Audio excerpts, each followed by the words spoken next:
खुलुमबाय स्टुडियोआव आं उदांस्रि मुसाहारि बाक्सानि गलागाव BPHCआव मुंदांखा मेथाइ रोजाबगिरि जुबिन गार्गनि जोनोम सान फालिदों। बयनिबो आंगो मुंदांखा मेथाइ रोजाबगिरि सावथुन दिथागिरि लिरगिरि जुबिन गार्गनि दिनै 53थि जोनोम सान। बे जोनोम सानखौ मेहेरगोनां हाबाफारिनि गेजेरजों गुबुन गुबुन जायगाफोराव फालिनाय नुनो मोननाय जादों। बेबायदिनो बाक्सा जिल्लानि सिङाव थानाय गलागावनि गलागाव सावस्रि मिरुआवबो देहा फाहामसालि आफाद आरो बेनि मावथि फारियाफोरनि बानजायनायाव जुबिन गार्गनि 53थि जोनोम सानखौ फालिदों। बे हाबाफारियाव फुंबिलि समाव जुबिन गार्गनि सावगारियाव जेवारि फोजोंनाय आरो बिबार बावनाय हाबाफारिया जालाङो आरो बे हाबाफारिखौ मावफुङो गलागाव BPHCनि SDM डक्टर सचिन देखा बिथाङा। लोगोसे दिनैनि बे हाबाफारियाव जुबिन गार्गनि मोजां मोननाय फां 50निबो बांसिन बिफांखौ गायनायखौ नुनो मोननाय जायो। दिनै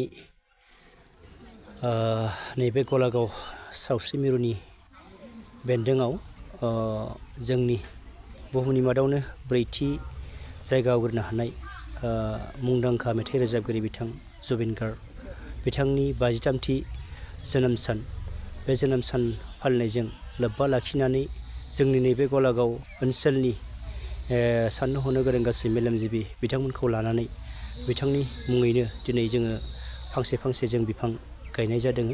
दा बिदिनो जोङो नैबे गलागाव सावस्रि मिरुखौ जौगाखांहोनो थाखाय जोङो जोंनि ओनसोलनि जिखिनि साननो हनो गोरों मेलेमजिबिफोरा गोबां नारा नाथा जुजिबोगासिनो दङ।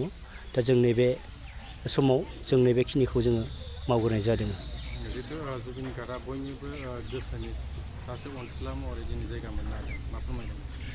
नैबे समाव आं बेखौनो फोरमायगोन जे जोंनि मुंदांखा मेथाइ रोजाबगिरि बिथाङा मोनसे समाव जाथि धोरोम हारि बायदिसिना बासियालासे जिखिनि जोंनि बुहुमाव जोनोम जानाय जाथि हारि माहारिनि बयखौबो बोजबनानै लानो हादों, बयखौबो बयनिबो थाखाय आंगो जानो हादों, बयनिबो थाखाय बिथाङा गावबागाव रावारि मेथाइखौ बिथाङा रोजाबनानै मुंदांखा जानो हादों। बेनिखायनो बयनिबो गोसोआव बिथाङा दिनै दिनाव जायगा आवग्रिनो हादों।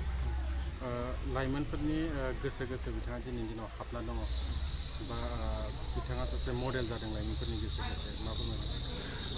आं बेखौनो फोरमायगोन जे बिथाङा ओरैबायदि सासे सुबुंमोन जाय सुबुङा जोंनि गेजेराव लाइमोनफोरखौ गोबां जायगा आवग्रिनो हादों। मानो होनबा बिथाङा लाइमोनफोरनि फारसे माखासे सांग्रांथियारि मेथाइ रोजाबनायजों लोगोसे गोबां जायगायाव गोबां बिहोमा होबोनाय दङ। बेनिखायनो बिथाङा लाइमोनफोरनि फारसे गोबां जायगा आवग्रिनानैबो लानो हादों होननानै आं मिथियो।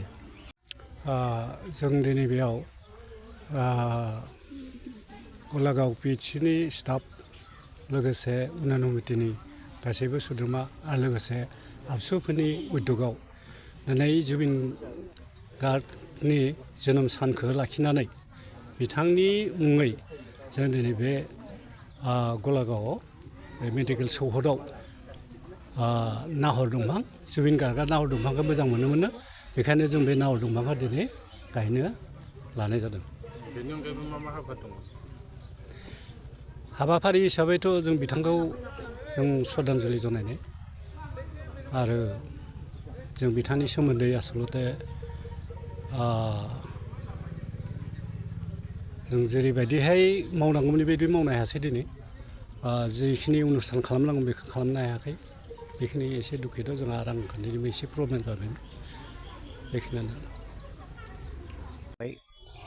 আপোনালোকৰ চেনেলক আন্তৰিক কৃতজ্ঞতা জনাইছোঁ। ইয়াৰ পিছতে মই বৃহত্তৰ গোলাগাঁওবাসী ৰাইজক ওচৰত ধন্যবাদ জনাইছোঁ, কৃতজ্ঞতা জনাইছোঁ যে তেওঁলোকে তেখেতসকলে বৃক্ষৰোপণৰ বাবে আমাৰ গোলাগাঁও ব্লক PHCকেই আদৰি লৈছে। গোলাগাঁও ব্লক PHCৰ সৌন্দৰ্য বৰ্ধনত তেখেতসকলে গুৰুত্ব আৰোপ কৰিছে। মই তেখেতসকলকো ধন্যবাদ জনাইছোঁ। কি কাৰ্যসূচী আছিলে? আমাৰ জুবিন গাৰ্গৰ 53তম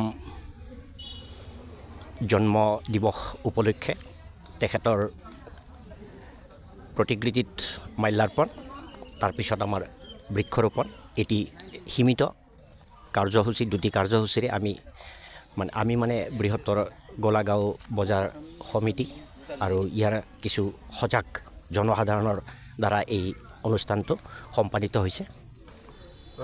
জুবিন দাই চবৰে মৰম আছিল, কি ক'ব? জুবিন প্ৰাণৰ জুবিন হিয়াৰ আমঠু জুবিন হাৰ্ট থ্ৰব জুবিন